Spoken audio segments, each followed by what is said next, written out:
بسم اللہ الرحمن الرحیم۔ الدرس السابع، سبق نمبر 7، النظافۃ، صفائی۔ اس کا اردو میں ترجمہ ہو چکا ہے، اس کی مشقیں حل کرنی ہیں۔ التدریبات، مشقیں۔ التدریب الاول، پہلی مشق، اکتب معانی الکلمات الآتیہ، در ذیل کلمات کے معنی لکھیں۔ اہتمّ، اس نے اہمیت دی، اس نے اہتمام کیا۔ ضروریۃ، ضروری ہے۔ رعایتھا، اس کا خیال رکھنا۔ لازمۃ، لازمی ہے۔ الکبار، کبیر ان کی جمع ہے، معنی ہے بڑے۔ الصغار، صغیر ان کی جمع ہے، چھوٹے۔ اعضاء، عضو کی جمع ہے، جسم کے حصے۔ تکلیم الاظفار، ناخنوں کا کاٹنا یا ناخنوں کا تراشنا۔ تنظیف، صفائی۔ السواک، مسواک کرنا۔ توابین، توابوں کی جمع ہے، توبہ کرنے والے۔ متطہرین، جمع ہے متطہرون کی، معنی ہے اس کا صفائی کا خیال رکھنے والے۔ شطر، حصہ۔ التدریب الثانی، دوسری مشق، اس کی دو جزء ہیں۔ الف جز، اجب عن الاسئلۃ الآتیہ، در ذیل سوالوں کے جواب دیں۔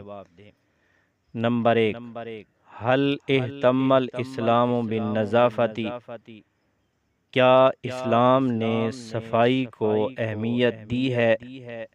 جواب، نعم اہتم الاسلام بالنظافۃ، جی ہاں، اسلام نے صفائی کو اہمیت دی ہے۔ نمبر 2، ما فائدۃ النظافۃ، صفائی کا کیا فائدہ ہے؟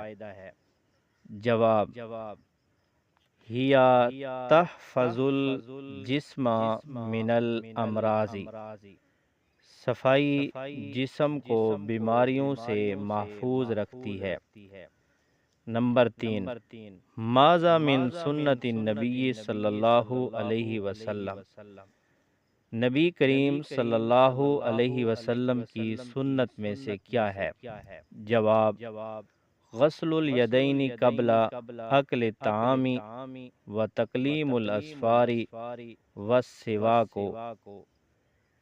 من سنت النبی صلی اللہ علیہ وسلم، کھانا کھانے سے پہلے دونوں ہاتھوں کا دھونا اور ناخنوں کا کاٹنا اور مسواک کرنا نبی کریم صلی اللہ علیہ وسلم کی سنت میں سے ہے۔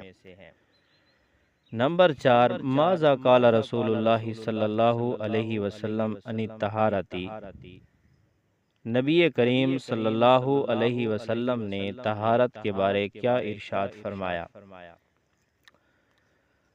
قال رسول اللہ صلی اللہ علیہ وسلم، نبی کریم صلی اللہ علیہ وسلم کا ارشاد ہے، الطہور شطر الایمان، صفائی ایمان کا حصہ ہے۔ نمبر 5، ماذا قال اللہ تعالی عن الطہارۃ، اللہ تعالی نے طہارت کے بارے میں کیا ارشاد فرمایا؟ جواب، قال اللہ تعالی، اللہ تعالی ارشاد فرماتے ہیں، ان اللہ یحب التوابین و یحب المتطہرین، بے شک اللہ تعالی توبہ کرنے والوں اور صفائی کا خیال رکھنے والوں کو پسند فرماتا ہے۔ دوسری جز ہے با جز، اس تعمل فی جملک من نفسک، ادوات استفہام دیے ہیں، ان کو اپنے جملوں میں استعمال کرنا ہے۔ حمزہ استفہام ہے، حل، کیفا، ما، یہ چار ادوات استفہام میں سے دیے ہیں، ان کو جملوں میں اپنے جملوں میں استعمال کریں۔ پہلے ہے حمزہ استفہام کا آ، تو اس کے لیے جملہ آئے گا انت معلم، کیا آپ استاد ہیں، یا انت تلمیذ، کیا آپ شاگرد ہیں، یہ اس کے لیے ایک جملہ آئے گا۔ دوسرا ہے حل، اس کے لیے جملہ آئے گا حل عندک قلم، کیا آپ کے پاس قلم ہے۔ تیسرا ہے کیفا، اس کے لیے جملہ آئے گا کیفا حالک، آپ کی حالت کیسی ہے۔ اس کے بعد ہے چوتھا ما، تو اس کے لیے جملہ آتا ہے ما دینو کا بھی آتا ہے، یہ بھی درست ہے۔ اسی طرح ما اسمو کا یعنی مسمو کا، یہ جملہ بھی اس کے لیے آتا ہے۔ تو یہ چار ادوات استفہام میں سے ان کو جملوں میں استعمال کرنا ہے۔ التدریب الثالث، تیسری مشق، املأ الفراغ فی العبارات الآتیۃ من القوسین، بریکٹ میں دیے گئے کلمات کے ذریعے خالی جگہوں کو پر کریں۔ نمبر 1 ہے النظافۃ، خالی جگہ، علی الکبار والصغار، اس میں لفظ آئے گا لازمۃ علی الکبار والصغار، النظافۃ لازمۃ علی الکبار والصغار۔ نمبر 2 النظافۃ، خالی جگہ، لحفظ الصحت، اس میں لفظ آئے گا ضروریۃ، النظافۃ ضروریۃ لحفظ الصحت۔ نمبر 3 یجب علینا الوضوء بالماء، خالی جگہ، تو اس میں لفظ آئے گا النظیف، یجب علینا الوضوء بالماء النظیف۔ نمبر 4 الطہور، خالی جگہ، الایمان، تو اس میں لفظ آئے گا الطہور شطر الایمان۔ نمبر 5 انا اغسل یدی، خالی جگہ، ان آکل الطعام، تو خالی جگہ میں لفظ آئے گا قبل، انا اغسل یدی قبل ان آکل الطعام۔ التدریب الرابع، مشق نمبر 4، چوتھی مشق ہے ہاتی مفردات الجموع الآتیہ، کہ درذیل جمع کے واحد لکھیں۔ الف جوز ہے اس کی، درذیل جمع کے واحد لکھیں۔ اظفار، اس کے واحد آئے گی ظفر، ظفر واحد ہے، اظفار جمع ہے۔ التوابین، یہ جمع ہے، اس کی واحد آئے گی التواب۔ المتطہرین، یہ جمع ہے، واحد آئے گی المتطہر۔ اسنان، جمع ہے، واحد آئے گی سن۔ اعضاء، جمع ہے، واحد آئے گی عضو۔ امراض، جمع ہے، واحد مرض۔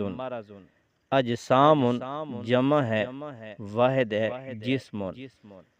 اس کی دوسری جز با جز ہے استعمل اسماء الاشارتی، ھذا، ھذہ، ذالک، تلک، باستخدام الکلمات الآتیہ، کہ درذیل کلمات کے ساتھ اسماء اشارہ استعمال کریں۔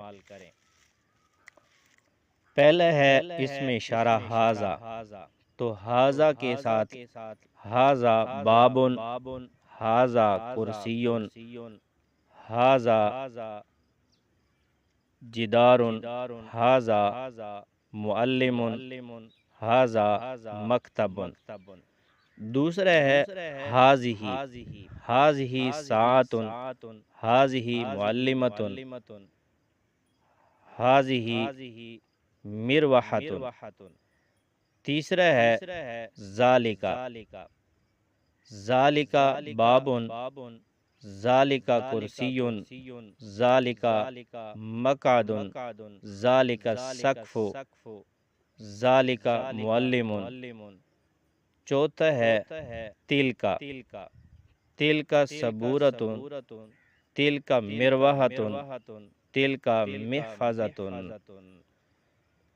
التدریب الخامس، پانچویں مشق، حول افعال الماضیۃ الی الافعال المضارعہ، کہ درذیل افعال ماضی کو افعال مضارع میں تبدیل کریں۔ نمبر 1 غسل، اس کا فعل مضارع آئے گا یغسل۔ نمبر 2 قال، اس کا فعل مضارع آئے گا یقول۔ نمبر 3 واجب، اس کے لیے فعل مضارع آئے گا یجب۔ اور نمبر 4 اکل، اس کے لیے فعل مضارع آئے گا یاکل۔ التدریب السادس، چھٹی مشق، ترجم الجمل الآتیہ الی اللغۃ العربیہ، درذیل جملوں کا عربی میں ترجمہ کریں۔ اسلام پاکیزگی کا دین ہے۔ الاسلام دین النظافت۔ نمبر 2 صفائی صحت کے لیے ضروری ہے۔ النظافت ضروریۃ للصحت۔ نمبر 3 ہے میں اپنے دانت صاف کرتا ہوں یا کرتی ہوں، دونوں کا ایک ہی طرح جواب آئے گا، انا انظف اسنانی، انا انظف اسنانی۔ نمبر 4 ہے یہ صاف پانی ہے، تو اس کے لیے عربی آئے گی ھذا ماء طاہر۔ نمبر 5 صفائی ایمان کا حصہ ہے، تو اس کے لیے عربی آئے گی الطہور شطر الایمان۔